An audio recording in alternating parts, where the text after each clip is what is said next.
እሺ ቤተሰቦቼ ማክዶናልድ ሄዳችሁ በርገር ወይም የማክዶናልድ ምርት የሆነ ምግብ ስትገዙ ከላይ የምታገኙት የሞኖፖሊ ስቲከር እየላጣችሁ $1 ሚሊዮን ቢደርሰኝስ ብላችሁ አለማጅ ታውቃላችሁ። ያው ማክዶናልድ ኢትዮጵያ ውስጥም ባይኖር ለ12 ዓመታት ያህል ግን ማንም ተራ ሰው ይህንን ሽልማት ማሸነፍ እድል አልነበረው። ለምን መሰላችሁ? ጨዋታው በሙሉ በአንድ አጎቴ ጀሪ በሚባል ሰው ተጠልፎ ስለነበር ነው። አዎ ዛሬ የምነግራችሁ ታሪክ በዓለም ታሪክ ትልቁን ኩባንያ ማክዶናልድን ለ12 ዓመታት ሙሉ እየሰረቀ $24 ሚሊዮን የሚያወጡ የሎተሪ ትኬቶችን ለማፊያዎችና ለጓደኞቹ እያደለ ነበር እንጂ ይህ ሎተሪ በጭራሽ በስተክል ወጥቶ አያውቅም ነበር። እናም በመጨረሻ FBI እሱን ለመያዝ ፌክ የሆሊውድ ፊልም ሰራተኞች የሆኑበትን እብድ እውነተኛ ታሪክ ነው ይዤላችሁ የመጣሁት። ዋናው ባለ ታሪካችን ጄሪ ጃኮብሰን ይባላል። ይህ ሰውዬ እንደዚህ አጭበርባሪ ከመሆኑ በፊት ግን የቀድሞ የፖሊስ መኮንን ነበር። የማክዶናልድ የሎተሪ ትኬቶችን እንዲያትምና ደህንነታቸው እንዲጠብቅ የተቀጠረ የደህንነት ኃላፊ ነበር። ይህ ማለት እኮ ሌባ ራሱ የቤቱ ጠባቂ ሆነ ማለት ነው። ተመልካቾቼ ለመሆኑ ግን ይህ ማክዶናልድ ሞኖፖሊ ጨዋታ እንዴት ነው የሚሰራው ብላችሁ ከጠየቃችሁኝ ስለዚህ ነገር ላብራራላችሁ። ማክዶናልድ ይህንን የ1 ሚሊዮን ብር ጨዋታ የሚያወጣው በአመት አንድ ጊዜ ብቻ ነው። ለጥቂት ሳምንታት የሚቆይ ዝግጅት ነው። ደንበኞቹ ማክዶናልድ ሄደው ትልቅ በርገር ወይም ፍራይስ ወይም ለስላሳ ሲገዙ በምግቡ ካርቶን ላይ የሚለጠፉ ትናንሽ ስቲከሮች ይሰጣቸዋል። እነዚህን ስቲከሮች ስትልጧቸው ወዲያውኑ ነፃ ምግብ ታሸንፋላችሁ ወይ ደግሞ ትልቁን የ1 ሚሊዮን ሽልማት ለማግኘት የተወሰነ ብርቅዬ ስቲከሮችን ሰብስባችሁ ማሟላት ይጠበቅባቸዋል። አንዳንድ ስቲከሩ ባዶም ሊሆን ይችላል፣ ነፃ ነው ሊሆን ይችላል። አንዳንዴ ደግሞ ወይ የገዛችሁትን ምግብ ድጋሚ ለስላሳውም ከሆነ ለስላሳውን የሚሸፍን። ማክዶናልድ ተራዎቹን ስቲከሮች በሚሊዮን የሚቆጠሩ በብዛት ያተማቸዋል፣ እነዚህ ባዶዎቹን ማለት ነው። ነገር ግን $1 ሚሊዮን ማሸነፊያውን ትክክለኛ ስቲከር በአመት አንዴ ወይም 2 ጊዜ ብቻ ነው የሚያተመው። ያንን ስቲከር ማግኘት ሰማይና ምድርን እንደማገናኘት ከባድ ነው የሚሆንባችሁ። ለምን በአመት አንዴ ብቻ ነው ወይ 2 ነው የሚታተመው? በብዛት ይታተማል ባዶ የሆኑት። ከዛ ውስጥ ነው እንግዲህ $1 ሚሊዮን ልታሸንፉ የምትችሉት። እናም ወደ ታሪካችን ተመልሳችሁ ጄሪ ጃኮብሰን ይሰርቅ የነበረው ማክዶናልድ በአመት አንዴ ወይም 2 ጊዜ ብቻ የሚያተማቸውን እነዚያን ባለ $1 ሚሊዮን ብርቅዬ ስቲከሮችን ነበር። እሱ የሚሰራበት የደህንነት ኩባንያ ህግ በጣም ጥብቅ ነበር። እሱን የቀጠረው ማክዶናልድ ሳይሆን ለማክዶናልድ ደህንነታቸውን የሚጠብቅ ድርጅት ነው። ሰራተኞቹ ይህንን ስቲከር ሊያተሙ ወደ ኩባንያው ሲገቡ ኪስ የሌለው ልብስ ነው የሚለብሱት። ለምን? በኪሳቸው ይህንን ትኬት ይዘው ይወጣሉ ተብሎ ስለሚታሰብ ማለት ነው። አብዛኛው ጥበቃ ይደረግለታል፣ ካሜራዎች ምናምን ይኖራሉ። ግን ከዛም በተጨማሪ ኪስ ያለው ልብስ ለብሶ መግባት አይቻልም ነበር። ጄሪ ግን የትኞቹ ስቲከሮች $1 ሚሊዮን እንደሚያሸልሙ ቀድሞ ያውቅ ነበር። ምክንያቱም የደህንነት ኃላፊ ስለነበር ማለት ነው እዛ ኩባንያ ውስጥ። ጄሪ እነዚህን ውድ ስቲከሮች በራሱ ስም ማውጣት አይችልም። ምክንያቱም በራሱ ስም ማውጣት ማለት ወዲያውኑ ነበር እዛው ቀጨም የሚደረገው። ስለዚህ ምን አደረገ መሰላችሁ? ወደ መጸዳጃ ቤት ይገባና የደህንነት ካሜራ በሌለበት ቦታ ላይ ያንን የ$1 ሚሊዮን ስቲከር ኮት ኪስ ውስጥ ይሸጉጠዋል።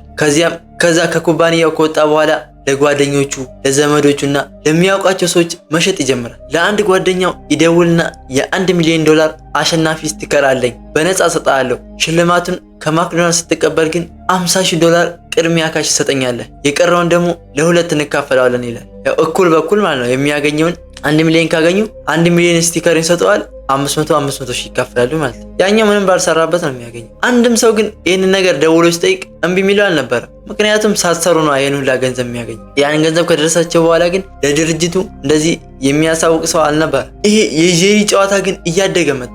ለጓደኞቹ ለዘመዶቹ ከመስጠት ባለፈ ጄሪ ከነሱ የበለጠ ብዙ ካሽ ገንዘብ ማግኘት ፈለገ። ከዛ ይህንን ካሽ በብዛት የሚያገኝበትን ነገር ቁጭ ብሎ ካሰበ በኋላ ኮሎምቦ ክራይም ፋሚሊ ከተባለው የአሜሪካ አስፈሪ ስካይፖት የማፊያ ቡድን መሪ ጋር ተገናኘ። ጄሪ ማለት ማፊያዎቹ የጄሪን ትኬት በሙሉ በካሽ መግዛት ጀመሩ። እንደ በፊቱ እንደዚህ ከወጣ በኋላ ምናምን አልነበረም የሚካፈሉ። እዚያው እነሱ ከ50 በላይ % ይሰጡታል። በፊት 50 ነበር የሚያገኘው፣ አሁን ግን ትንሽ እጥፍ ጨምረውለት በካሽ ይገዙታል እሱ። ከዛ እነሱ ደግሞ ሄደው ከማክዶናልድ $1 ሚሊዮን ይቀበሉ ነበር። ተመልካቾች የጄሪ እቅድ ግን በጣም የተለየ ነበር። በየአመቱ ማክዶናልድ ላይ የሚወጡ የ$1 ሚሊዮን አሸናፊዎች በሙሉ ወይም የማፊያ ሚስት ወይ የጄሪ አጎት ወይ ደግሞ የጄሪ የቅርብ ጓደኛ ነበር። ማክዶናልድ ግን አሁንም ምንም ነገር አላወቀም ነበር። ይሄ ሁላ ሽልማት ሲወጣ ማለት ነው። ለብዙ አመታት ይወጣል። የሚወጣው ግን ለሱ የቅርብ ሰዎች ብቻ ነው። ግን ማክዶናልድም ሆነ የደህንነት ድርጅቱ ይህን ነገር ልብ ብሎ አልተመለከተውም ነበር። ይህ ስርቆት ለ12 ዓመታት ሙሉ ቀጠለ። ጄሪ በአጠቃላይ 24 ሚሊዮን ዶላር የሚጠጋ ገንዘብ ከማክዶናልድ ካዝና ውስጥ አወጣ ማለት ትችላላችሁ። ምክንያቱም ከነሱ ካዝና እንደወጣ ነው የሚቆጠረው። ለምን? ትኬቶቹን ያውቃል።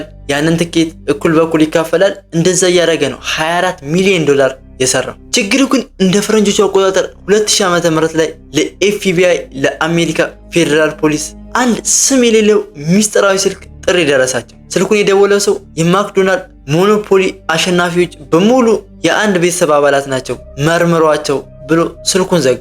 ኤፍቢአዮች በነገሩ ግራ ተጋቡ። እንዴት እንደዚህ ሊሆን ይችላል ብለው ማለት ነው። ለምን? የደወለው ሰውዬ ማንነቱ አይታወቅም። ለየት ባለ ስልክ ነበር የደወለው። ይህንን ነገር ነግሯቸው ነው ስልኩን ያቋረጠው። ኤፍቢአይ ይህንን ጉዳይ መመርመር ሲጀምሩ የሚያስደነግጥ ነገር አገኙ። አሸናፊዎቹ በሙሉ እርስ በርሳቸው በስልክና በዝምድና የሚገናኙ መሆናቸውን አወቁ። ነገር ግን ዋናው መሪ ጄሪን ለመያዝ ጠንካራ ማስረጃ ያስፈልጋቸው ነበር። ይህንን ትኬት እያወጣ ለሰዎቹ የሚሰጠው ማለት ነው። እነዚህን አጭበርባሪዎች ሲያስደነግጡ እንዴት ማስረጃ ማግኘት እንደሚችሉ ቁጭ ብለው አሰቡ ኤፍቢአዮቹ ማለት ነው። እናም ኤፍቢአይ አንድ የእብድ ሀሳብ አመጣ። ኦፕሬሽን አንሰር ቦምብ የሚባል ወጥመድ ዘረጉ። የኤፍቢአይ ኤጀንቶች የሆሊውድ የቪዲዮ ባለሙያዎች አስመስለው ራሳቸውን አዘጋጁ፣ እነዚህን ሰዎች ለመመርመር ማለት ነው። ቀጥታ ሄደው እንትን ቢሏቸው መረጃው ሊሸፋፈን ይችላል፣ ዋናውም ሊጠፋባቸው ይችላል። ስለዚህ በዚህ ሲስተም መቅረብ ፈለጉ እነዚህን አጭበርባሪዎች ማለት ነው። ለማክዶናልድ ኩባንያ ደውለው እስከዛሬ 1 ሚሊዮን አሸናፊዎችን ህይወት የሚያሳይ ትልቅ ማስታወቂያ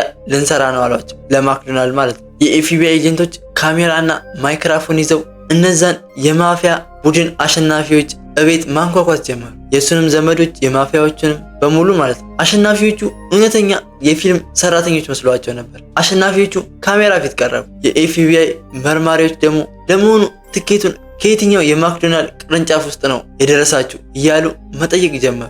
ሌቦቹ ካሜራ ፊት መዋሸት ጀመሩ። ምክንያቱም እነሱ የተናገሩትና ትኬቱ የወጣበት ቦታ አንድ አይነት ቅርንጫፍ አልነበረ። ነገር ግን ኤፍቢአዮቹ የተጠቀሙት ማይክሮፎን የተገናኘው ቀጥታ ኤፍቢአይ ካለው ዋና መስሪያ ቤት ጋር ስለነበር እነሱ እዚህ ጋር የሚያወሩት ነገር እውነት ይሁን ውሸት ይሁን እዛ በደንብ ቁጭ አድርጎ ነበር የሚያሳያቸው ያ ማይክሮፎን ማለት ነው። ኦገስት 2001 ዓመተ ምህረት ላይ ኤፍቢአይ ሁሉንም ማስረጃዎች አጠናቆ በአንድ ምሽት ከ50 በላይ ሰዎችን በቁጥጥር ስር አዋለ። ዋናው የዚህ ነገር ተጫዋች የሆነው አጎቴ ጄሪ ወይም ጄሪ ጃኮብሰን እቤት ውስጥ ተቀምጦ ዶላሩን ሲቆጥር ፖሊሶች በሩን ሰብረው ገቡ። እናም እዛው በተቀመጠበት ቀጨም አድርገው ወደ ጣቢያ ይዘው ሄዱ። ተመልካቾች የጄሪ የፍርድ ሂደት ግን በጣም ነበር የሚያስቀው። ጄሪ ፍርድ ቤት ቀርቦ ስንት ዓመት መሰላቸው የተፈረደበት? 3 ዓመት ከ7 ወር ነበር የተፈረደበት። እስከዛሬ ያጭበረበረው ገንዘብ በሙሉ ተወረሰ። ማክዶናልድም ጨዋታውን እያስተዳደረ የነበረውን የደህንነት ኩባንያ ከሰሰ። በጣም የሚገርመው ግን